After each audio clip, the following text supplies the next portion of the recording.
I'm going to introduce you to the anatomy of this sewing machine. We have Janome Schoolmates, and we're blessed to have 15 of them. So let me show you all of its features, like my handy hand. Okay, so follow the pointing finger. Here we go. I'm going to start on the top of the machine and show you right here is the bobbin winder. So I'll show you in another video how to wind a bobbin, but basically it snaps over and snaps back, so you want it on the far left in order to sew. Right here is where your spool goes, so this is called the spool pin, and this cap is the spool cap, holds the spool of thread from sliding back and forth and keeps it from jamming. So if you're having problems with your machine jamming, you probably don't have your spool cap on. Right here is tension. We usually keep that at 4, so keep it right like it is. Right here is one area that we're going to wrap the thread around in order to wind or to thread the upper machine. I'll show you how to do that. This is another tension indicator right here. We keep it on 3 as it is there. Okay, right here is your thread take-up lever, and it's not in the full upright position, but I'll turn the hand wheel so maybe you could see it better. There, right there. Thread take-up lever. Then I'm going to go down here to the bottom of the machine. The big silver plate is called the throat plate, and you'll notice there's indicators of fractions on both on the bobbin cover, which is the clear one here, and on the throat plate towards the back. And those indicate your seam allowances, which I'll show you how to do later. This little black button, if you slide it to the right, it causes the little trap door to open. You pull that off. And inside is your bobbin housing and casing. So here there's a bobbin inside already, and that's where your bobbin, after you wind it and get it done and thread it, that's where it goes, right in there. And then I'll put the little case. Make sure you don't lose your trapdoor, because they cost like 25 bucks each. Okay, then here is your presser foot. We call these the toes, and I'll say to make sure that you keep an eye and line up your fabric between your toes, and that's where your thread will go as well. So that kind of wobbles, and that's fine. Your needle right here, and you can see it, this machine is threaded. On the back of the machine is the presser foot lever. It's kind of back there, but if you watch, see how it goes down, and you can see my finger right here and see it there, and lift, and that's what lifts the presser foot, so that's in the back. This little black knob right here, if you turn it, it loosens the needle and allows the needle to be changed in case it's broken. Over here on the side is a nifty little guy, and it's a thread cutter.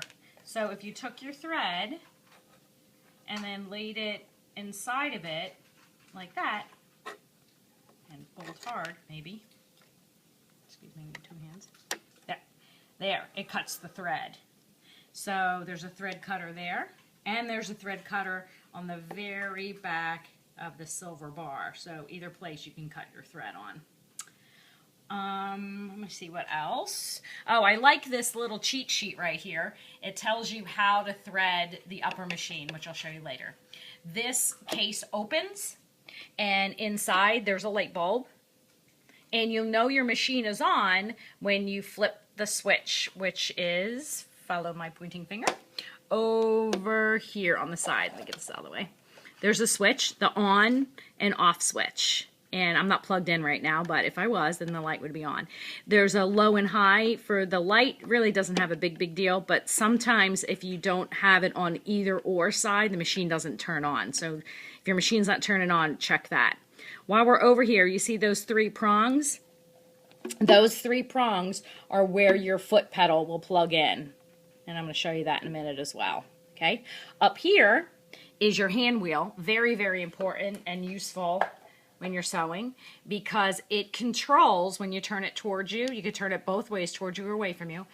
You want to turn it towards you in order to pick up your lower bobbin thread and pull it up when you thread your machine. So this is your hand wheel. The button on the inside right here, it needs to be pushed in for the machine to work properly. If it's pulled out, like that, that's what engages the bobbin winder to enable you to fill a bobbin. So if you're trying to sew and your needle's not going up and down, check to make sure that the hand wheel inner button is in that in position like that. Okay, more on the front of the machine. Over here, you determine your stitch length. So we typically keep a straight stitch on 2. So keep it on 2 unless you're doing some fancy zigzags or other things and you want to play with that. But if you're noticing your fabric is bunching up on you, or the stitches look really teeny tiny and it's just not, and it's jamming, it's probably because your stitch length got moved. So make sure you keep it on 2. Right here is your stitch selector, and you select what you're going to do. So right there, that little dotted line, that's a straight stitch, and that's what you'll do 99% of the time. If you notice, you take these little things and you just turn them, and it will turn and change and engage the needle in a different location to do whatever you need to do. These are all zigzag stitches. You got some embroidery stitches here, and the ones in red enable you to do a buttonhole, which is an advanced skill that we do in Dietetics and Home Management too. This is your reverse lever. Very useful because this will cause the machine to sew backwards, and you need to sew forward and then backwards and then forwards to secure your seam at the beginning and the end of your seam. So you'll use that, and how you use it is just push and hold, and as long as you're holding it down, it's going in reverse. When you let go, it turns and goes forward again. Right here, I'll come back over. This little guy right here is a little case that contains nothing really, but you can put stuff in it. We usually don't store anything, but it's a little storage drawer, and what'll happen at times is it'll fall off and you think you broke it. You didn't break it. This little case comes off so that when you want to sew a sleeve, you can slide it over the arm of the machine, and it kind of gets this out of the way for sewing smaller things. Most of the time you'll need this space though to sew the average thing, so that stays on there. Your presser foot is the last thing I want to show you. It's disconnected now, but it comes with the machine, and this part plugs into right over here like I showed you before. So you'll plug that in. I'll show you how that works. Unwind this,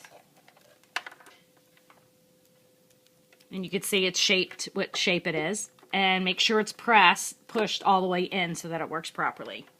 Then on the other end of the plug, or the cord, is a plug to plug into an outlet. So that's your power cord. You plug that in, you put this on the floor, and this is your accelerator as if you were driving a car. So your foot goes on here and you press down, and as fast as you, or as hard as you push it, and as long as you push it, that's how it'll run. So you have to get used to the pressure on that to know how fast to go. And I think that's it. Thank you.